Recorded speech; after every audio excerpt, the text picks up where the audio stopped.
चींटी शक्कर के ढेर में रहा करती थी और एक चींटी नमक के ढेर में रहा करती थी। दोनों सगी बहन थी, दोनों सगी बहन थी। एक चींटी नमक के ढेर में रहती थी, नमक खाती थी, और एक शक्कर के ढेर में।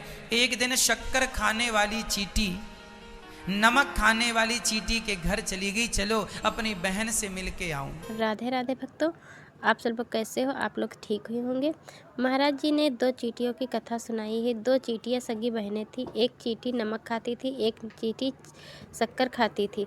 दोनों चींटियों में कितना अंतर था महाराज जी ने कथा में विस्तार पूर्वक समझाया। आप लोग इस कथा को तो नमक वाली चींटी जब गई तो अपने मुंह में नमक का ढेला दबा के ले गई, यहां किनारे पे, यहां दबा लिया, नमक लेकर गई। और शक्कर खाने वाली चींटी के पास पहुंच गई। शक्कर वाली ने गले लगाया, बहन कैसी हो, बड़े दिनों में आई हो, बैठो, सब हालचाल अच्छा, सब कुशल मंगल है, जरा बैठो। पानी पिलाया, अब परोस दिया शक्कर, ले बहन शक्कर खाओ।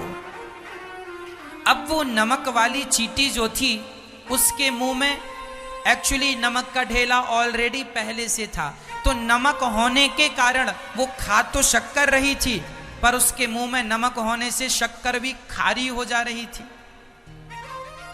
क्योंकि शक्कर खाने के पहले आप जरा मुंह में नमक रख लीजिए, और शक्कर को नमक के साथ मिला के खाएंगे तो शक्कर का स्वाद कम आएगा, नमक का स्वाद ज्यादा आएगा।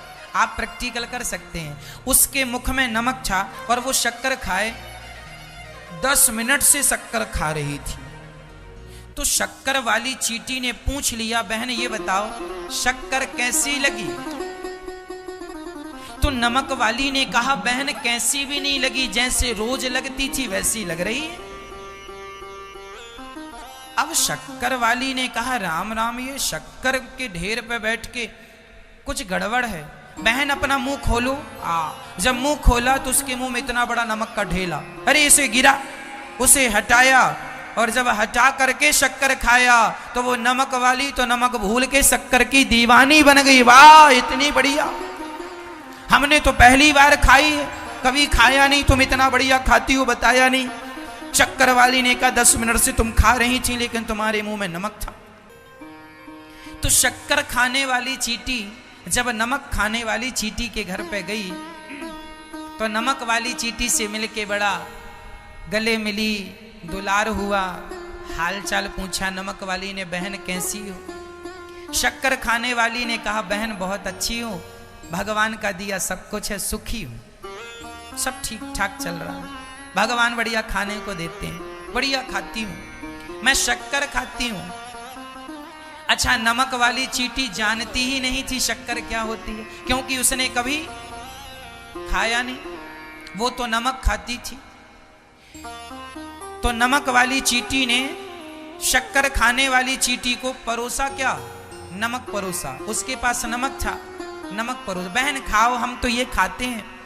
और जब शक्कर वाली चींटी ने नमक खाया, वो मीठा खाती थी और नमक खारा खारा, थू थू थू थू थू थू, पर उसने बोला कुछ नहीं, क्योंकि सबकी अपनी अपनी स्थितियां हैं। कोई हलवा पूड़ी खाता है, कोई बासी रोटी खाता है। तो बासी रोटी खाने वाले को देख के हमें हंसना तो नहीं चाहिए कि तुम बासी रोटी खाते हो। सबकी अपनी अपनी मजबूरियां हैं, हंसना नहीं चाहिए। तो शक्कर वाली चींटी बड़ी समझदार थी, उसने कुछ बोला नहीं और उसने अपनी बहन को निमंत्रण दिया, बहन कभी हमारे घर आओ।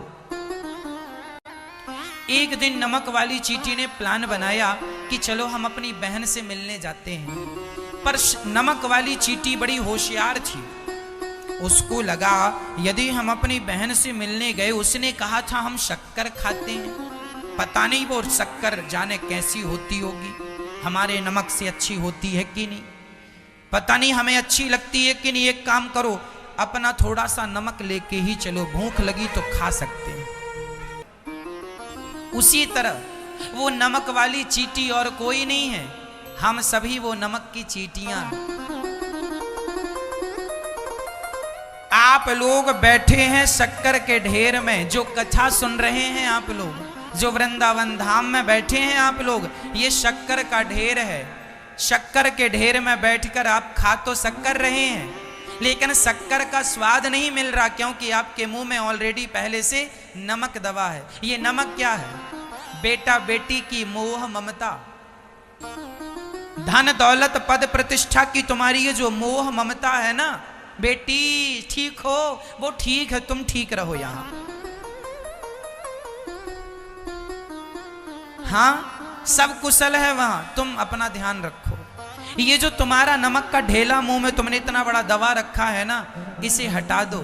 यदि ये नमक का ढेला तुम्हारी मोह ममता, तेरा मेरा, ये तेरा ये मेरा, अरे वृंदावन में आए हो, केवल भगवान पे मन लगाओ, केवल बिहारी जी के चरणों का चिंतन करो। घर में बैठ के भी बिहारी जी के चरणों का चिंतन करो। हाँ, और आप जो घर में बैठ के सुन रहे हैं, आप लोग भी जो नमक का ढेला रखे हैं, ये तेरा ये मेरा, ये मेरी बेटी, ये मेरा बेटा, ये मेरा, ये सब हटा दो।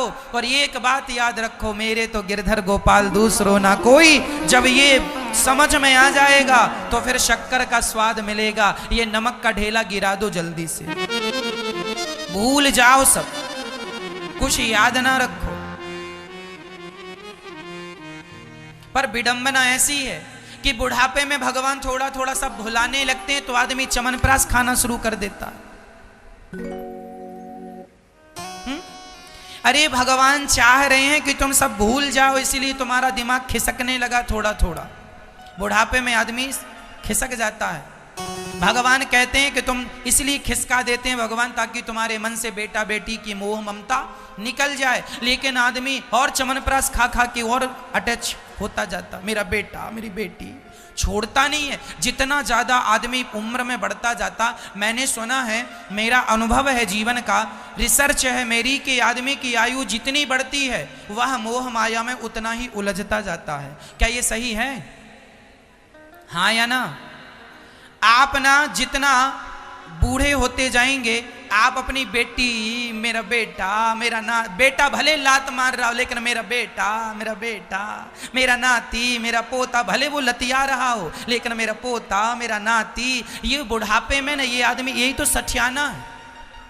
लातें पड़ रही हैं वहां से, अपमान हो रहा, फिर भी मेरा मेरा। अरे ये मेरे नहीं है, मेरे तो गिरधर गोपाल दूसरो ना कोई। जो तुम्हारा है उसे अपना कहते नहीं हो, जो तुम्हारे हैं नहीं उनके पीछे मरे जा रहे हो। ये तुम्हारा नहीं है। कब समझोगे इतनी सी बात?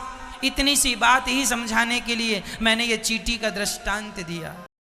जय श्री कृष्णा भक्तों, राधे राधे। आप सब लोग कैसे हो? आशा करती हूँ आप लोग कुशल मंगल से होंगे। भक्तों, श्री अनिरुद्धाचार्य जी की कथा में आप सभी का स्वागत है। महाराज जी ने इस कथा में 2 चींटियों की कथा सुना करके बहुत ही विस्तार पूर्वक और अच्छे तरीके से समझाया और बताया है कि मनुष्य को अगर आपने इस कथा को सुना होगा तो समझ में आ ही गया होगा कि महाराज जी ने कथा सुना करके कौन सी अच्छी बात बताई है और कैसे समझाया है कि मनुष्य मोह माया में लिपटा रहता है और जो जहाँ रहता है वहीं पे पड़ा रहता है, क्योंकि मनुष्य ये नहीं समझता है कि हम किस कर्म के लिए आए थे, क्या करते हैं। इसीलिए महाराज जी कथा सुना करके सभी लोग को बहुत ही अच्छी तरीके से प्रेरित करते हैं और बताते हैं कि सभी लोग अभी समय है, वक्त है, संभल जाओ और भगवान का ध्यान और चिंतन करो, क्योंकि भगवान के सिवा इस दुनिया में कोई नहीं है। ना तो माँ बाप है, ना बेटा बेटी है और ना भाई बहन है, कोई भी नहीं। ये तो यहाँ के सारे रिश्ते नाते हैं। जो कोई भगवान से चिंतन और भजन करेगा वही सच्चा मनुष्य है और वही भक्ति का मार्ग पाएगा। इसीलिए मनुष्य को कभी भी ये नहीं कहना चाहिए कि ना तो किसी से बड़प्पन करना चाहिए, वो स्वयं अपने आप पर खुश रहे और भगवान की भक्ति में प्रसन्न रहे। अगर यह कथा आप लोगों को अच्छी लगी हो तो वीडियो को लाइक करना, चैनल को सब्सक्राइब करना, कमेंट में राधे राधे लिखना ना भूलें। हम मिलते हैं आपको अगली कथा के साथ, तब तक के लिए राधे राधे भक्ति।